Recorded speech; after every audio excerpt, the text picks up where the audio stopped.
విజయవాడలో రామోజీరావు సంస్మరణ సభలో పవన్ కళ్యాణ్ మాట్లాడుతున్నారు. ఇప్పుడు లైవ్ చూద్దాం. ఆయన మాట్లాడుతున్నంతసేపు నాకు మైండ్లో ఒకటే అనిపించింది, మనసులో జర్నలిస్టిక్ వాల్యూస్ని కాపాడటానికే ఆయన ఉన్నారు. ప్రజాక్షేమం, ప్రజా సంక్షేమం, ఈ పర్స్పెక్టివ్లోనే, ఈ కోణంలోనే ఆ చర్చ జరిగింది.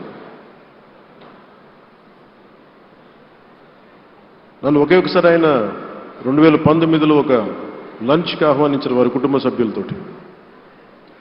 ఆ రోజు ఆయన మాట్లాడింది దేశ పరిస్థితులు, ముఖ్యంగా పత్రికా స్వేచ్ఛ గురించి, పత్రికా రంగం ఎంత కీలకమైంది, ఆయన ఎప్పుడూ కాంప్రమైజ్ అవ్వలేదు. ఒక విషయం చెప్పాలి అంటే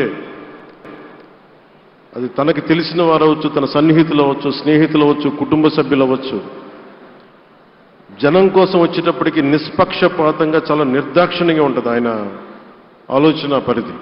అదే ఆయన ఈనాడు పేపర్లో రిఫ్లెక్ట్ అవుతుంది. నేను చాలాసార్లు అనుకునేవాడిని, ఒక వ్యక్తికి ఇంత, ఆయన ఆ రోజు లంచ్ తర్వాత కూర్చున్నప్పుడు ఆయన మాట్లాడుతుంటే ఆయన వేదనని నేను చూశాను. ఆయన నలిగిపోతున్నారు. నిజంగా పత్రికా స్వేచ్ఛ ఎంత అవసరం దేశానికి, ప్రజాస్వామ్యానికి ఎంత కీలకమైంది, అది ఆయన చెప్తుంటే ఆయన ఆవేదన నాకు అర్థమైంది. అలాంటి వ్యక్తి మీద ఎన్ని రకాల ఇబ్బందులు పెట్టినా పెట్టారో మనందరికీ తెలుసు. ఒక పేపర్ ఒక్కటే నడపటం చాలా అది కష్టసాధ్యమైంది. కానీ దాంతోపాటు ఆయనకి నష్టపోవడానికి, జనరల్గా అలాంటి విలువలు, కమిట్మెంట్ ఉన్నవాళ్ళు మిగతా వ్యాపారాలు అంటే ఆయన్ని అన్ని రకాలుగా దాడులు చేయడానికి చాలా తేలిక.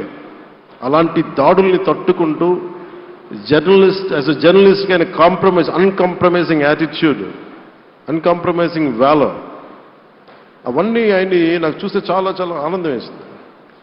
ఆయన ఒకటే చెప్పారు నాకు, your upcoming political leader, I wish you all the best. నీ జీవితంలో నువ్వు కాంప్రమైజ్ అవ్వకు, what ever you believe in, నువ్వు ఏదైతే నమ్ముతావో దాన్ని త్రికరణ శుద్ధిగా చేయని చెప్పి ఆయన చెప్పింది నేను ఈ రోజుకి మర్చిపోలేను. అలాంటి మహానుభావుడు సంస్మరణ సభకి నేను ఈరోజు ఇక్కడికి రావటం ఆంధ్రప్రదేశ్ ప్రభుత్వం భాగంగా నాకు నిజంగా చాలా ఆనందంగా ఉంది. రైట్ టు ఇన్ఫర్మేషన్ యాక్ట్ దారిలో చూస్తూ ఉంటుంది దాకా ఎగ్జిబిషన్లో 2008 రైట్ టు ఇన్ఫర్మేషన్ యాక్ట్లో ప్రజలకు ప్రతిదీ తెలియాలి, ప్రభుత్వంలో ఏం జరుగుతుంది, ప్రభుత్వం ఏం తీరుతలు ఎలా ఉంది అని.